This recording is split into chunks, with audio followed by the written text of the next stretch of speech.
It's surprise to me, నిజంగా surprise.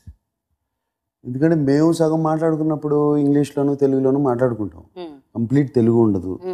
But I think తన ఫ్రెండ్స్తో వాళ్ళతో అంతా తెలుగులోనే మాట్లాడుకుంటారు అనుకుంటా. అండ్ ప్లస్ తను I must have done lot of homework. ఆ డబ్బింగ్ అప్పుడు కానీ, ఆ డైలాగ్ షీట్స్ ఇచ్చినప్పుడు కానీ బాగా హోంవర్క్ చేసుకున్నాడు. సార్ ఇప్పుడు శశింద్రి టాపిక్ వచ్చింది కదా, అంటే అసలు అఖిల్తో శశింద్రి చేయించాలి అన్న ఆలోచన ఎవరిది? అమల గారిదా మీదా? అమల గారు నవ్వుతున్నారు ఎందుకో. నాగేశ్వరరావు డైరెక్టర్. ఓకే, శివనాగేశ్వరరావు మనతో శివ సినిమా నుంచి పరిచయం ఉంది. ఆయన ఒకరోజు అఖిల్ పుట్టిన తర్వాత చిన్నప్పుడు మేబీ 6 or 7 months ఉండేటప్పుడు ఇంటికి వచ్చి కథ చెప్తాను, మీ బాబు డేట్స్ కావాలని. నేను తలుపు అట్లా ఆయన మొహం మీద మూసేసి వద్దు నాకు అని చెప్పి పంపించేది. ఎందుకంత రియాక్షన్ వచ్చింది మీకు? అంటే ఇప్పుడేంటి ఓకే, తర్వాత నాగార్జున దగ్గరికి వెళ్ళారు. ఓకే, అది బేబీస్ డే అవుట్ అని సినిమా, దాని మీద బేస్ చేసింది సినిమా. చూపించాడు, చాలా బాగుంది, బాగానే ఉంటుంది అనిపించింది నాకు. ఇంత రివర్స్ లో రియాక్ట్ అవ్వలేదు. సరదాగానే ఉంటుంది, వాడికి ఏమీ తెలియదు, ఆటపాటగా తీసేయచ్చు, మన కంట్రోల్లోనే ఉంటుంది కదా సినిమా అంతా తీసేయచ్చు. అండ్ అమల అప్పుడే blue cross of Hyderabad hospital start చేసింది. ఫండింగ్ అవసరం, నేను ఇవ్వలేక అని కాదు, ఏదో చేసి ఒక సినిమా చేసి ఇవ్వచ్చు అమలాకి, అప్పుడు ఫండింగ్ ఇవ్వలేక అని కాదు. బట్ వీడు చేసిన సినిమాతో ఆ ఫండింగ్ దానికి వచ్చిన ఒక ఫండ్ క్రియేట్ చేస్తే దట్ బ్లెస్సింగ్స్ ఆ బాయ్కి ఎప్పుడు ఉంటాయి అనేది ఒక థాట్ వచ్చింది నాకు. అడిగారు cinema, then I explain this to Amala. అమ్మ బ్లూ క్రాస్ అనగానే ఓకే అంది, వెంటనే నువ్వు ఫండ్ వచ్చిన డబ్బులంతా బ్లూ క్రాస్కి ఇచ్చేస్తాను అన్న. ఆ సినిమా మీద వచ్చిన డబ్బులంతా వెంటనే ఓకే అంది. గుడ్ ఐడియా కదా యాక్చువల్గా. బట్ ఆల్సో నాగార్జునే ప్రొడ్యూస్ చేస్తాను, నేనే ప్రొడ్యూస్ చేస్తాను, ఎటువంటి ఇబ్బంది లేకుండా నేను తీస్తాను, నేను ఉన్నాను కదా, ఆ అష్యూరెన్స్ ఇస్తేనే వెంటనే ఓకే చాలా మంచి థాట్, వెంటనే ఒప్పుకున్నాను. అండ్ అట్లనే అయిపోయింది cinema. It was so wonderful. Actually ఆ సినిమాతో మేము ప్రాబబ్లీ నాకున్న బిజీలో అంత స్పెండ్ చేసేవాడిని కాదేమో. ఆ సినిమా మూలంగా I spend lot of time తనతో, అఖిల్తో సెట్స్ మీద రోజు మార్నింగ్ టు ఈవినింగ్ వాడుతూనే ఉండి పాలు పట్టడం, డైపర్లు చేంజ్ చేయటం అన్ని నేర్చుకున్నాను. టోటల్ గా నేర్చుకున్నాను. అది మరి 6-7 months బాయ్ కదా, సో నడిచే ముందు తీసేయాలి ఈ సినిమా, పాకుతా ఉండగానే తీయాలి. సో అది. సో ఆ సినిమా షూటింగ్ అప్పుడు నాకు తెలిసి అమల గారు కూడా ఐ మీన్ రెగ్యులర్ గా షూటింగ్ వెళ్ళే ఉంటారు. బోత్ ఆఫ్ us, ఇద్దరు. ఈ షూటింగ్ ఇక్కడ జెంట్స్ ముఖం కనపడలేదు, నాగార్జున అది నా బాడీ డ్రెస్ వేసుకుని నాగార్జున డబుల్ చేశారు. ఓకే. అండ్ ఎక్కడ అమ్మాయి ముఖం కనిపించలేదా? అక్కడ నేనే. మీరు అఖిల్ అప్పుడు అంత కంఫర్టబుల్ గా చేశారు. అదే ఎప్పుడైనా ఏడిపించాలంటే మీరు కారెక్కి వెళ్ళిపోయేవారంట కదా, అది చూస్తే అఖిల్ ఏడ్చేవాడంట కదా. ఒక సీన్ లో ఏడవాలి తను కారెక్కి, తను ముందే కారెక్కి వెళ్ళిపోయింది ఏడు మొదలు పెట్టేటప్పుడు. సో ఇప్పుడు అంటే తను షూట్ చేసినప్పుడు మీరు అంటే వెళ్ళి చూసారా తను ఎలా చేస్తున్నాడు ఏంటి అనేది? మేము తను స్పెయిన్ లో షూట్ చేస్తున్నప్పుడు మేము కూడా స్పెయిన్ వెళ్ళాము. జస్ట్ ఒక 10 minutes స్పెండ్ చేసాం. మేము వెళ్ళి తను షూట్ చేస్తుంటే వి డిడ్ంట్ వాంట్ టు, మేము అక్కడ నుంచి చూస్తూ అనేది లేదు, తను వెళ్ళినట్టుంది. తర్వాత నేను ఇక్కడ ఇంట్రడక్షన్ సాంగ్ చేసేటప్పుడు కొన్ని షార్ట్స్ చూపించాడు ల్యాప్టాప్ మీద. షూటింగ్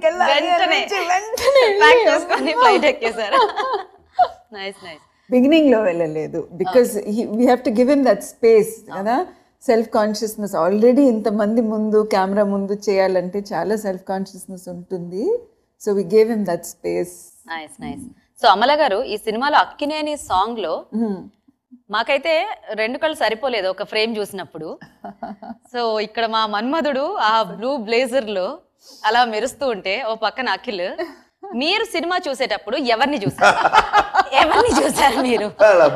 నాగార్జున గారిని చూసారా, అఖిల్ని చూసారా, ఎవరిని చూసారు?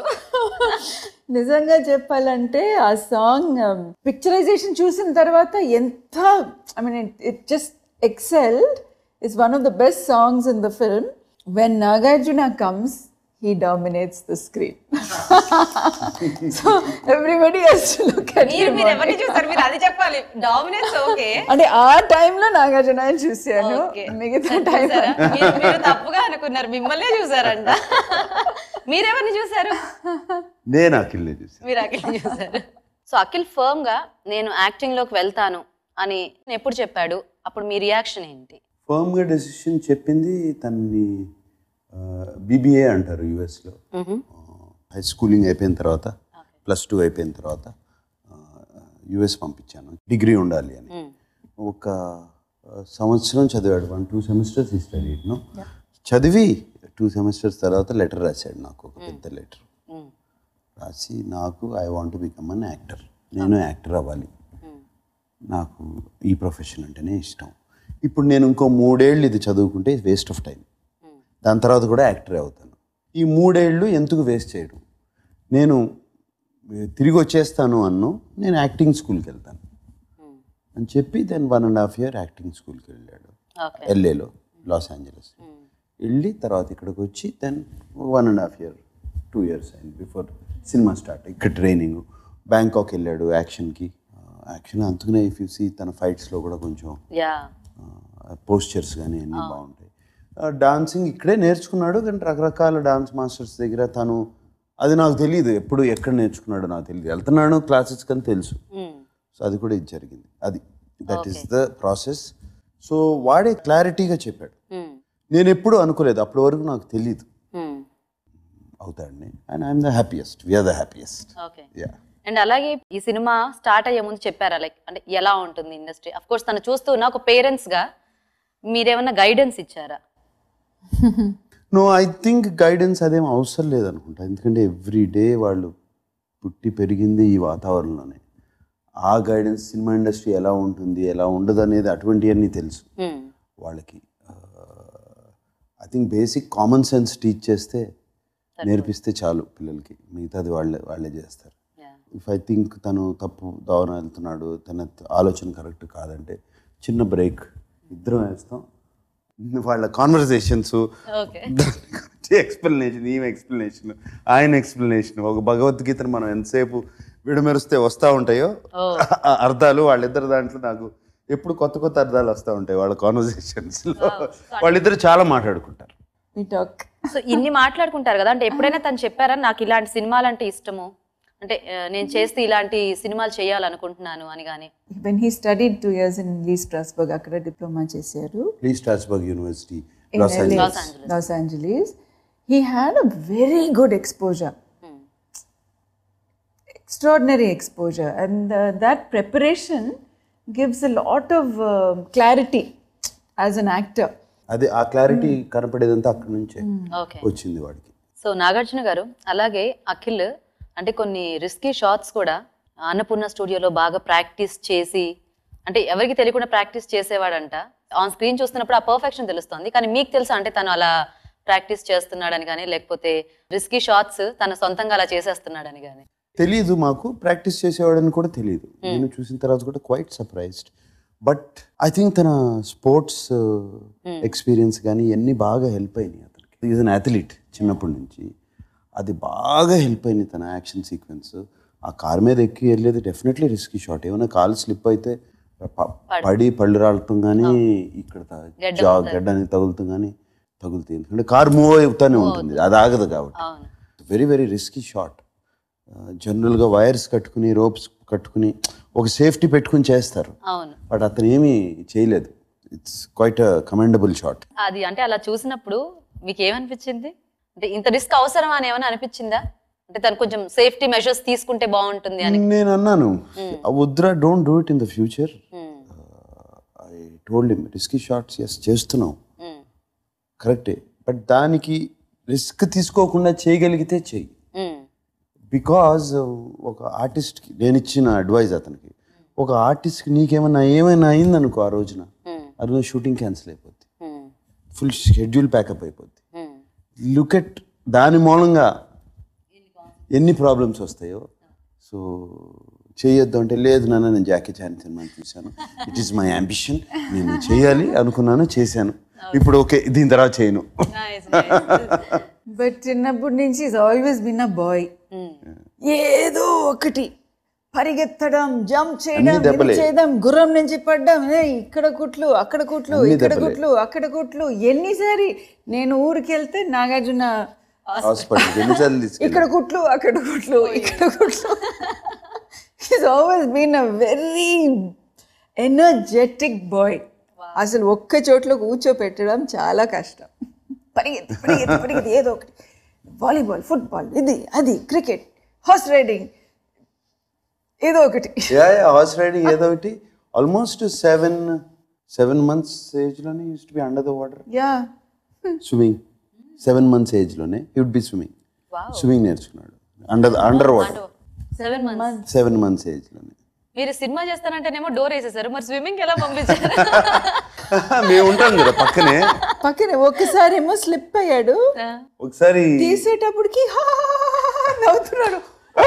సో మేమిద్దరు నుంచుటాము స్విమ్మింగ్ పూల్ లో. అట్లా వదిలితే నాగార్జున దగ్గరికి వెళ్ళిపోయాడు. చిన్న చేపలాగా. అంటే చిన్నప్పటి నుంచి స్విమ్మింగ్ అంత బాగా చేశాడు కాబట్టేనేమో ఈ సినిమాలో అండర్ వాటర్ సీక్వెన్స్ కూడా అంత అద్భుతంగా చేశాడు. ఇది చూసినప్పుడు comfortable in the water. Sir అలాగే హార్స్ రైడింగ్ కూడా అంటున్నారు. సో ఇది కూడా మాకు ఈ సినిమాలో కనిపించేస్తుంది. అంటే తను అది ఏ ఏజ్ లో నేర్చుకున్నాడు? I think he was 6. మా అమ్మ ఇంగ్లాండ్ హార్స్ రైడింగ్ కోసం తీసుకెళ్ళింది. She took us on a horse riding holiday after 6 అప్పుడు. అండ్ దేర్ ఇంగ్లాండ్ లో అంటే వెరీ బ్యూటిఫుల్లీ ట్రైన్డ్ హార్సెస్, చిన్న చిన్న పిల్లలు నేర్చుకోవచ్చు దాని మీద. They very safe horses. So he really enjoyed. మళ్ళీ తిరిగి వచ్చేటప్పటికి ఇక్కడ Hyderabad polo and riding club join చేసి రోజు స్కూల్ తర్వాత 3 to 6 రోజు హార్స్ రైడింగ్ వెళ్ళేవాడు. Good rider, very good rider. So మీరు చెప్తుంటే అఖిల్కి చాలా వాటిల్లో యూజ్ ఉన్నట్టుంది. అంటే ప్రతి దీంట్లో కూడా అంటే తన మార్క్ చూపించుకున్నట్టు ఉన్నాడు. ఎందుకంటే ఏదో ఒకటి చేస్తూ ఉండాలి. Energy, too much energy. వాడు పుట్టినప్పుడు ఎవరో చూసి చెప్పారు, పిల్లల్ని చూసి చెప్తారు కదా, సైకిక్స్ లాగా అంటారు కదా, దిస్ టూ మచ్ ఎనర్జీ. మీరు రోజు నేల మీద పడుకోబెట్టండి, కొంచెం ఎనర్జీ వెళ్ళాలి, గ్రౌండ్ లోకి వెళ్ళాలి. తీసుకెళ్ళాము, అడవికి తీసుకెళ్ళాము. అమెరికాలో పుట్టాడు. అడవికి తీసుకెళ్ళి నిజంగా నేల మీద పెట్టి కొంచెం చెప్పారు వాళ్ళు, too much energy. Interesting actually. Nice. ఇప్పుడు మీరు చెప్పిన దాన్ని బట్టి చూస్తే 6 నెలల్లో స్విమ్మింగ్ స్టార్ట్ చేశాడు, 10 నెలల్లో యాక్టింగ్ చేశాడు, 6 ఏళ్లలో హార్స్ రైడింగ్. ఇప్పుడేమో అఖిల్ సినిమా చూస్తే తెలిసిపోతుంది. సో మీ ప్రాబ్లమ్స్ అంటే ఇప్పటి నుంచి స్టార్ట్ అయ్యాయి. యాక్చువల్గా ఆల్రెడీ అక్కడ అమ్మాయిలు అసలు మామూలుగా లేదు ఫ్యాన్ ఫాలోయింగ్. అఖిల్కి ఎలాంటి అమ్మాయి నచ్చుతుంది అనేది మీకేమన్నా ఐడియా ఉందా? ఐడియా ఇంకా చిన్న పసిపిల్లాడు, పసిపిల్లాడు అలా చేస్తారా? పసిపిల్లాడు చేసినట్టు ఉందా డాన్స్ ఫైట్? టైం ఉంది, అంతే అంటారా? Let him enjoy his life. Okay Akhil, enjoy your life. Amala గారు, నాగార్జున గారు ఈ సినిమాలో స్క్రీన్ షేర్ చేసుకున్నారు. అఫ్ కోర్స్ మనంలో చూసాము, బట్ ఇందులో సాంగ్ లో కనిపించారు. మరి అఖిల్తో మీరు స్క్రీన్ షేర్ చేసుకునే ఛాన్స్ ఉందా? అండ్ అఫ్ కోర్స్ వెయిట్ చేస్తూ ఉంటాము. సో మీకేమన్నా ఆలోచన ఉందా? లేదండి, నేను ఈ లైఫ్ షేర్ చేసుకుంటే చాలు. సో అది చక్కగా మీరు ఇప్పటిదాకా చేస్తూ వచ్చారు. కాకపోతే అంటే స్క్రీన్ మీద ఇప్పుడు మీరు ముగ్గురు అలాగా కనిపించి మమ్మల్ని వావ్ అనుకునే సందర్భం ఏమో, if the right occasion comes, right film comes, right అన్ని కుదరాలి. కుదిరినప్పుడు డెఫినెట్ గా జరుగుతుంది. అఖిల్ పర్ఫార్మెన్స్ చూసి మేమందరము చాలా సాటిస్ఫై అయ్యాము. మా ఎక్స్పెక్టేషన్స్ కి ఏమాత్రం తగ్గకుండా ఇంకా ఎక్కువ చేశాడు. యాక్చువల్గా యాక్టింగ్ అనే కాదు, ఒక హ్యూమన్ బీయింగ్ గా కూడా అఖిల్ని చూస్తుంటే చాలా ముచ్చటగా అనిపిస్తోంది. సో అఖిల్ని నచ్చిన మెచ్చిన ఆడియన్స్ కి మీరేం చెప్పదలుచుకున్నారు? ఏం చెప్తాము, థ్యాంక్ యూ అన్న. మీ ఆశీర్వాదం మాకు చాలా ముఖ్యం. బాగా రిసీవ్ చేసుకున్నారు, ప్రశంసలు అందిస్తున్నారు అఖిల్ పర్ఫార్మెన్స్ గురించి, ఆట గురించి. కానీ వెరీ హ్యాపీ. అండ్ అఖిల్ తాతగారు కూడా చాలా హ్యాపీగా ఉంటారు మీ మాటలన్నీ వింటూ. సంతోష్ చాలా మంచి యాక్టర్ అవుతాడు అండ్ చాలా మంచి సినిమాలు చేయాలని కోరుకుంటున్నాను. ఇంకా రామన్ దగ్గరికి వచ్చాను. ఫస్ట్ నాకు స్క్రిప్ట్ ఇచ్చారు, ఇది చదివేలా